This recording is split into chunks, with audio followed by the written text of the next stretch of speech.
ये कहानी एक छोटे से गांव में रहने वाले परिवार की है, जहां हर वर्ष छठ पूजा बर्थडे ही धूमधाम से मनाई जाती है। इस परिवार में 3 पीढ़ियां साथ रहती हैं और उनके बीच एक गहरा प्रेम और आस्था का रिश्ता है।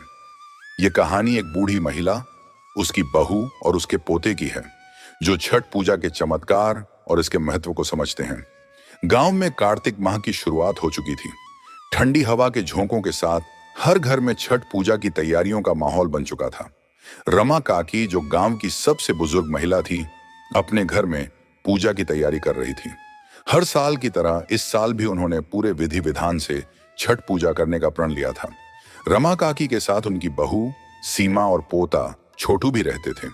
रमा काकी की उम्र करीब 70 साल की थी, लेकिन छठ माता की पूजा के समय उनका उत्साह देखते ही बनता था।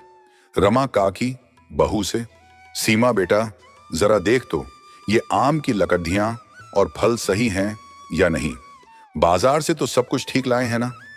सीमा मुस्कुराते हुए, हाँ माँ जी, मैंने सारी चीजें ठीक से देख ली हैं और इस बार पूजा के लिए खास चीजें भी लाए हैं।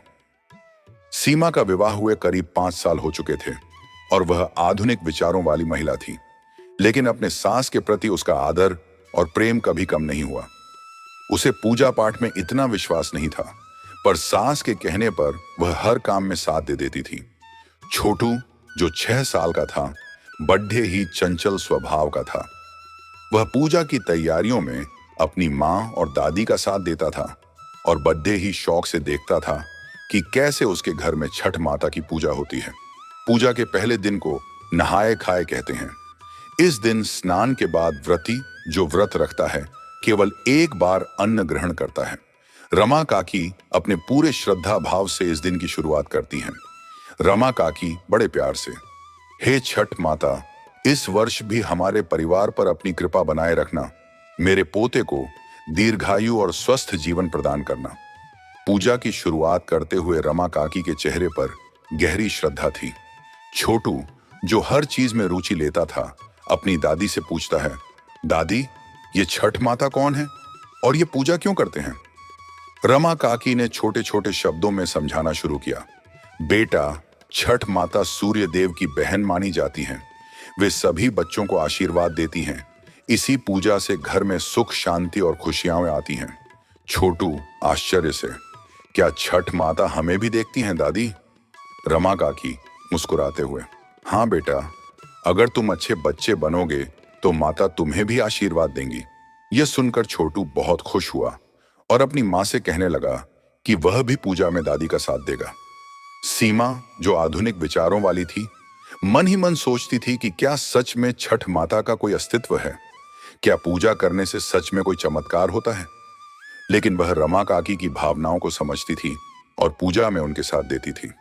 सीमा मन में सोचते हुए, ये सब पुरानी बातें हैं, शायद पूजा करना सिर्फ मन को शांति देता है, लेकिन इसमें इतनी गहरी आस्था की क्या जरूरत है?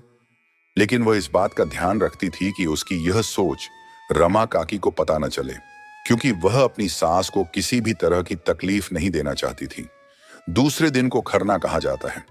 इस दिन व्रती शाम को विशेष प्रसाद बनाते हैं और भगवान को अर्पण करते हैं। इस प्रसाद में विशेष रूप से खीर और रोटी बनाई जाती है। रमा काकी ने पूरे विधि विधान से खीर बनाई और भगवान को भोग अर्पण किया। इस दिन व्रती पूरे दिन निर्जल व्रत रखते हैं और रात में केवल प्रसाद ग्रहण करते हैं। रमा काकी ने जैसे ही भगवान को भोग अर्पण किया, पूरे घर में पवित्रता का माहौल बन गया। छोटू खुश होकर, दादी, ये खीर कितनी अच्छी खुशबू दे रही है, क्या मैं भी इसे खा सकता हूँ? रमा काकी प्यार से, हाँ बेटा, पहले माता का भोग लगेगा, फिर तुम भी इसे खा सकते हो। सीमा ने भी माँ के साथ खीर का प्रसाद लिया। उसके मन में कुछ कुछ आस्था का भाव आने लगा था, लेकिन पूरी तरह से विश्वास करना अभी भी मुश्किल था। अगले दिन संध्या को व्रती नदी या तालाब के किनारे जाकर सूर्य देव को अर्घ्य अर्पण करते हैं। यह दिन सबसे महत्वपूर्ण माना जाता है। रमा काकी, सीमा और छोटू सभी घाट पर पहुंचे। वहां गांव के कई अन्य लोग भी पूजा करने आए हुए थे। सबके चेहरे पर छठ माता के प्रति श्रद्धा और भक्ति का भाव था। रमा काकी ने सूर्य देव की पूजा की और जल अर्पण करते हुए प्रार्थना की, हे सूर्य देव और छठ माता, हमारे परिवार की रक्षा करना, मेरे पोते को हमेशा खुश रखना। घाट पर उपस्थित लोग यह दृश्य देख रहे थे और पूजा के पवित्र वातावरण में खो गए थे। छोटू भी अपनी दादी के साथ यह सब देख रहा था और धीरे धीरे उसके मन में भी छठ माता के प्रति भक्ति का भाव जागृत हो रहा था। छठ पूजा का माहौल समाप्त हो चुका था और घर में सब सामान्य जीवन की ओर लौट रहे थे। लेकिन एक रात छोटू को अचानक तेज बुखार आ गया। परिवार में सबको चिंता होने लगी क्योंकि यह बुखार साधारण नहीं था। रमा काकी और सीमा दोनों ने कई घरेलू उपाय किए, लेकिन छोटू का बुखार कम होने का नाम नहीं ले रहा था। रात में जब सब लोग सोने की कोशिश कर रहे थे, रमा काकी ने छठ माता के समक्ष प्रार्थना की, हे छठ माता, मेरे पोते को इस संकट से बाहर निकालो। हमने पूरी श्रद्धा से आपकी पूजा की है, कृपया उसे ठीक कर दो। सीमा चिंतित स्वर में, माँ जी, मुझे समझ नहीं आ रहा कि ये अचानक क्या हो गया। छोटू की तबीयत हमेशा अच्छी रहती थी, फिर ये बुखार क्यों आ गया। रमा काकी ने सीमा को ढांढस बंधाते हुए कहा, बेटी चिंता मत कर, छठ माता अपने भक्तों की रक्षा करती हैं, हम उनकी शरण में हैं, सब ठीक हो जाएगा। अगली सुबह जब छोटू का बुखार और भी तेज हो गया तो परिवार में सभी की चिंता बढ़ने लगी। डॉक्टरों ने कई दवाइयां दी पर बुखार में कोई सुधार नहीं हुआ। तभी अचानक सीमा को पिछली रात का सपना याद आया। उसने देखा था कि एक सुंदर प्रकाश से भरी महिला उसके पास आई थी और उन्होंने उसे छठ माता की ओर से आशीर्वाद दिया था। सीमा का मन इस घटना से विचलित था। सीमा ने अपनी सास से उस सपने की बात बताई। रमा काकी ने उस सपने को छठ माता का संकेत मानते हुए कहा, बेटा ये माता का ही संकेत है, हमें अपने मन में श्रद्धा और विश्वास बनाए रखना होगा, माता हमारी मदद जरूर करेंगी। सीमा, जो अब तक पूजा पाठ में विश्वास नहीं करती थी, अब छठ माता के प्रति एक नई आस्था का अनुभव कर रही थी। उसने रमा काकी से छठ माता का व्रत करने का संकल्प लिया। सीमा ने अगले दिन से ही छठ माता का व्रत रखना शुरू कर दिया। उसने रमा काकी के साथ पूजा पाठ में हिस्सा लिया और पूरी श्रद्धा से माता से प्रार्थना की। धीरे धीरे छोटू का बुखार कम होने लगा और कुछ दिनों बाद वह पूरी तरह स्वस्थ हो गया। यह देखकर सीमा का हृदय छठ माता के प्रति और अधिक श्रद्धा से भर गया। उसे अब समझ आ चुका था कि यह केवल आस्था का विषय नहीं था, बल्कि माता की कृपा और आशीर्वाद का परिणाम था। अब उसने छठ पूजा के महत्व को पूरी तरह से स्वीकार कर लिया था। सीमा छठ माता की मूर्ति के सामने खड़े होकर, हे छठ माता, आपने मुझे अपनी महिमा का अनुभव कराया। मेरे मन में जो शंका थी उसे दूर किया और मेरे बेटे को स्वस्थ किया। इसके लिए मैं सदा आपकी आभारी रहूंगी। रमा काकी ने सीमा को गले लगाते हुए कहा, बेटी, आस्था और विश्वास ही सच्चे सुख का मार्ग है। आज तुम्हारा विश्वास माता ने पुनः स्थापित किया है।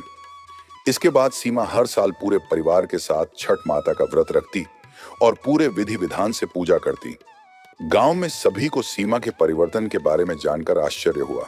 वह पहले पूजा में विश्वास नहीं करती थी, लेकिन अब उसकी भक्ति और समर्पण सबके लिए प्रेरणा बन चुका था। सीमा ने अपने अनुभवों को गांव की अन्य महिलाओं के साथ भी साझा किया। अब उसके मन में छठ माता के प्रति इतनी श्रद्धा थी कि वह दूसरों को भी इस महिमा से अवगत कराती।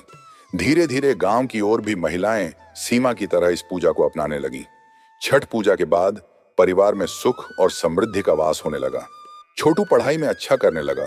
सीमा और उसका पति आर्थिक रूप से स्थिर हो गए और घर में हमेशा शांति बनी रही। यह देखकर रमा काकी हमेशा छठ माता का आभार प्रकट करती और हर साल पूरे परिवार के साथ उत्साह से छठ का व्रत करती। छोटू भी अब छठ माता का भक्त बन चुका था और अपनी दादी और मां के साथ पूजा में हिस्सा लेता था। गांव में इस परिवार का उदाहरण सबके लिए प्रेरणा बन गया था। इस प्रकार छठ माता की अद्भुत कृपा और महिमा ने पूरे परिवार को एक नई दिशा दी और उनके जीवन में सुख समृद्धि का संचार किया। यह कहानी न केवल आस्था का प्रतीक है, बल्कि यह भी दर्शाती है कि सच्चे श्रद्धा और विश्वास के साथ की गई प्रार्थना कभी व्यर्थ नहीं जाती। छठ माता की जय। यदि आपको यह कहानी अच्छी लगी हो तो हमारे चैनल को सब्सक्राइब करें, कमेंट बॉक्स में जय छठ माता लिखना न भूलें और बेल आइकन को दबाएं ताकि ऐसी और कहानियों की जानकारी सबसे पहले आप तक पहुंचे। धन्यवाद।